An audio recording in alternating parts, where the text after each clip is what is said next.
Hey BookTube, how's it going? My name's Jackie. If you're new to me, hello. Thank you for joining us today. I sit on my floor and I talk about books, so I hope that's why you're here, because that's what's going to be happening. If you are not new to me, thank you for always tuning in and the continued support. Today for you, I have my weekly wrap-up. This is from April 17th to April 23rd and all my reading shenanigans in between. So I don't have as much to talk about as I normally do, so this is probably going to be a pretty short video for me. You're welcome. But I do want to preface before we get into it that my husband is home, so if you hear any weird sounds, that's just my husband. He got some new magic cards and he is sorting them, and he is literally sitting over here to me, and he might audibly interject some kind of random guttural noise. It's fine. He's fine. He's not dying. He's good. So without further ado, let's just get started. So I left you off last Saturday having just started Malice. I was 25 pages into it, and currently I am here. I have not finished it yet, not because it is not awesome. I just haven't been reading as much this week because I've had other things going on. My husband's been home most of the time, so I want to spend some time with him and all that jazz. And I also have my father-in-law's birthday this week, so I was doing family stuff. You know how it goes. So what I've got for this book so far is multiple POVs. All the point of views are awesome so far. I don't have a character that I can't stand. I mean, there are characters in this that I do not like right now, and I really want them to get their just desserts this early on in the book, but I still like them. So there's no characters in here that I'm just like, I hate your guts. You need to go away. So that's a plus side for me. The multiple POVs, though, they haven't, at the point where I'm at, not all of them have interlocked. They haven't come together yet. So it's still talk about this character, and then the next chapter is this character, the next chapter is this character, and so on and so on. I am seeing where a lot of the connections are probably going to be happening, at least what I think is going to be happening. This is my first John Gwynne experience, so I have no idea what kind of twists and turns he's known for. But so far, I am really, really enjoying this book. It is sitting at a strong 3 right now, but I am only, out of 647 pages, I'm only 245 pages into it, so there's still a lot of book here, and a lot could happen. However, there was one scene that kind of disturbed me, and I kind of wish I would have known about it, but it's a scene involving some animal cruelty that I just wasn't prepared for. I mean, I understand why the characters did what they did, but I wasn't prepared for it, so I was kind of just like, oh God, we're actually gonna go there, and we're gonna see it in graphic detail. Thank you for that. I wanted to see that. So I was a little perturbed by that, but I'm glad that John Gwynne is one of those gutsy authors that's just going to go all in, and doesn't care if you're a fan of Heart or, you get sickened easily. This is the story. This is how they are. These are how gruesome some of these characters are. You just have to put up with it and move on, because there was kind of a good side to it. So I enjoyed that aspect, but I was a little taken back by the scene. And if you've read this book, you know what scene I'm talking about. It's fairly early on, but so far I'm still really, really enjoying it. I am nowhere near where I wanted to be at this point. I wanted to be done with this book at this point. I had already started Poppy War, but I have been completely thrown off schedule. Not because of this week. It was because of the stupid rat people from Skaven Slayer that I read last week. I'm still trying to bounce back from that shabacle, whatever that was. But so far, still really loving this, and planning on keep plugging away. So yeah.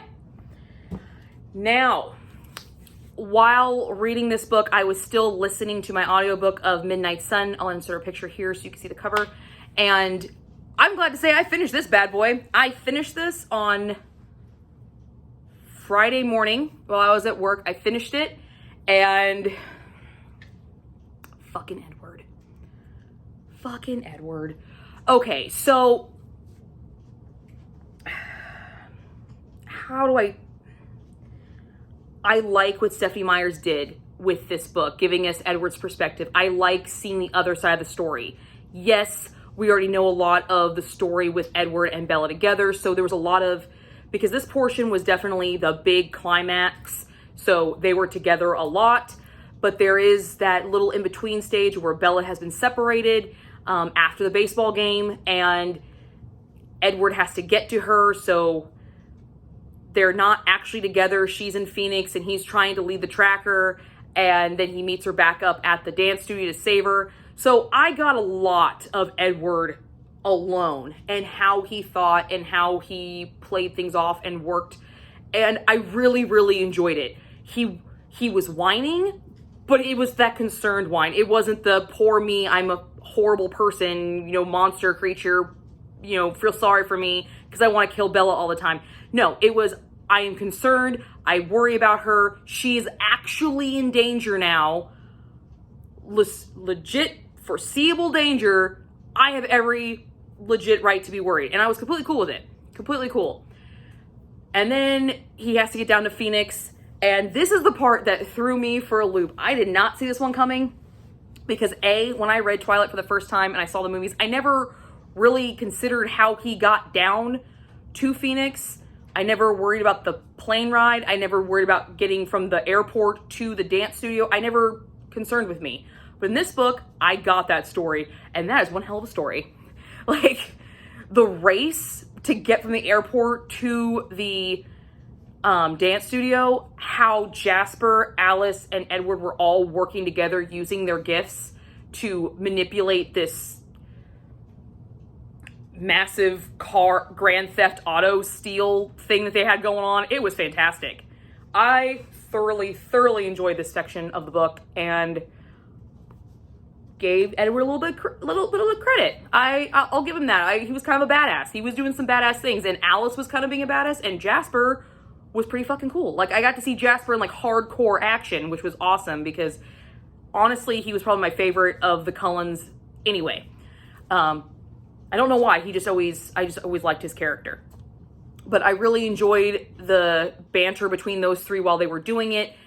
Really enjoyed it. And then, of course, we get to the big climax scene in the studio, and he has to suck the venom out. And that went back to, I can't do it. Carlisle, make it happen. I can't do this. Poor me. But he ends up doing it anyway. Then we get to the hospital where, he has to explain to Bella what happened for the cover story. Got it, cool.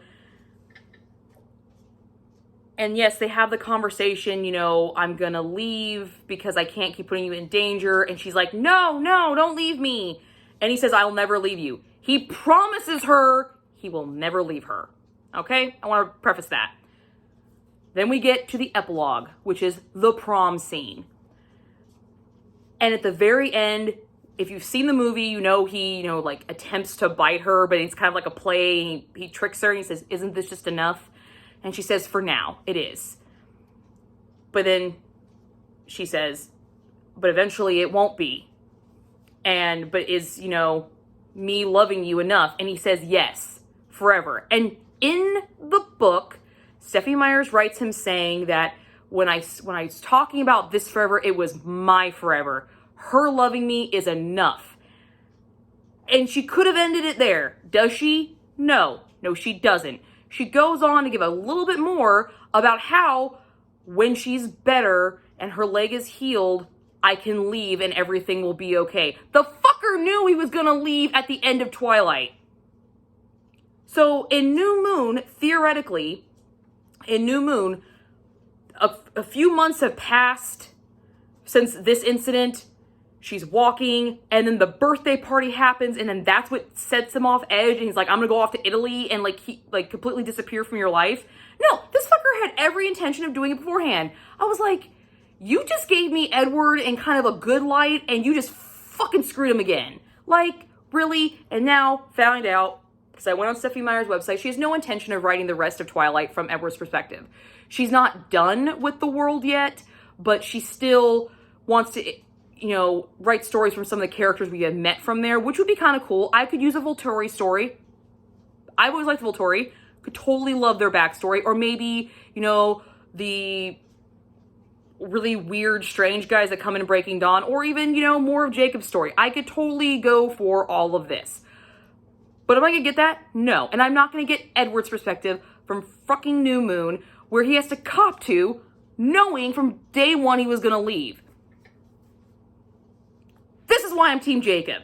It's why I was always Team Jacob. Edward's an asshole, and this book just fucking proved it. So, I have finished Midnight Sun. I am up to date on the Twilight Saga. Yes, it's complete. I can check it off my list. And I never have to hear Edward whine again.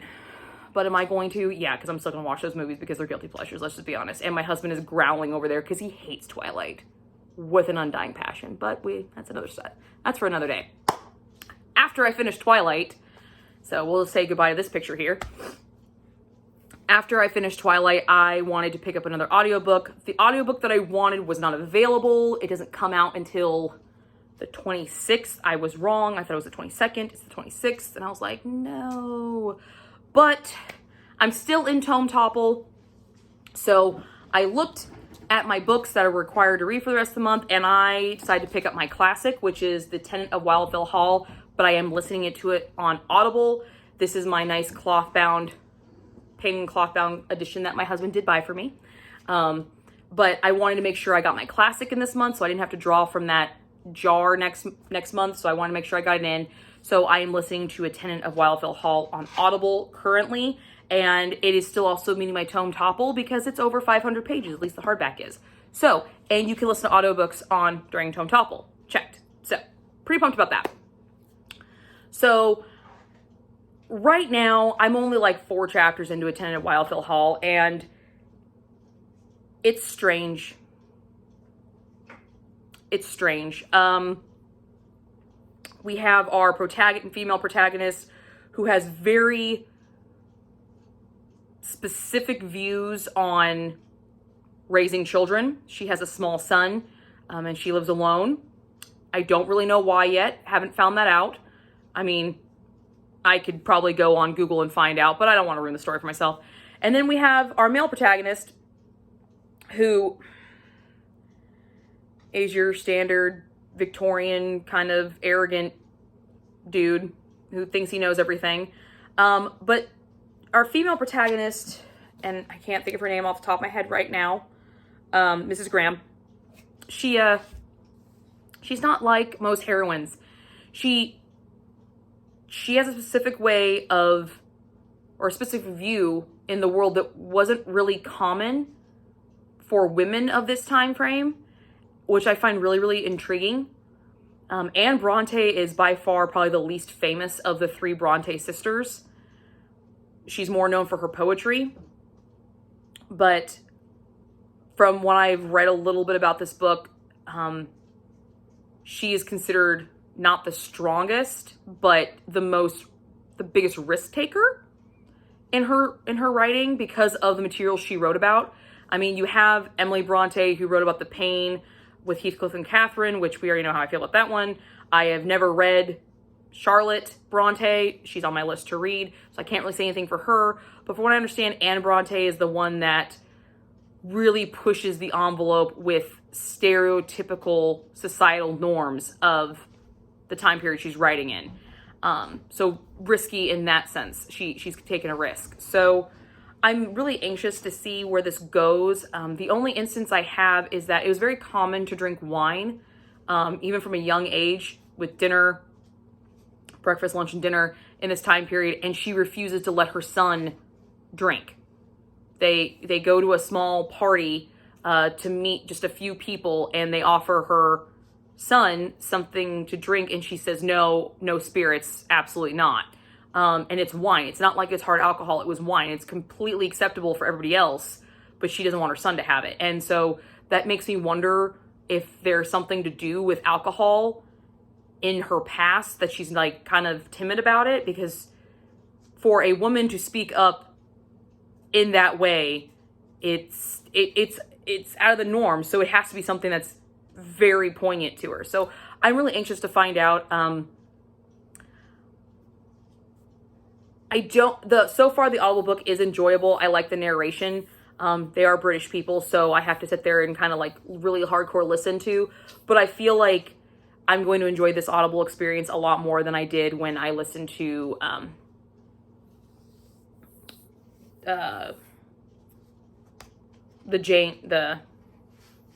not Jane Eyre.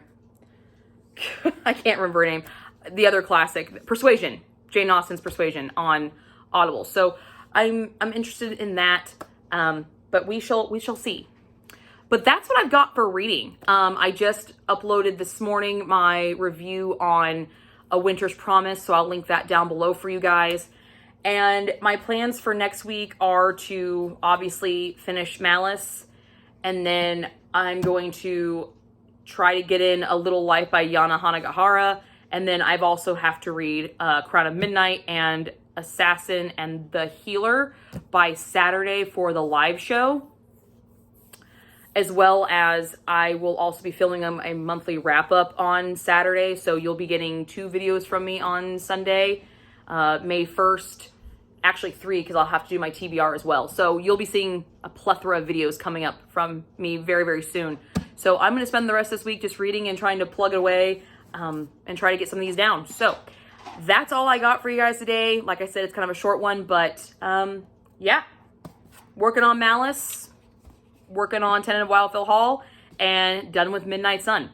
So I did accomplish something. But that's all I got for you guys today. I will see you guys all soon with another video. Bye.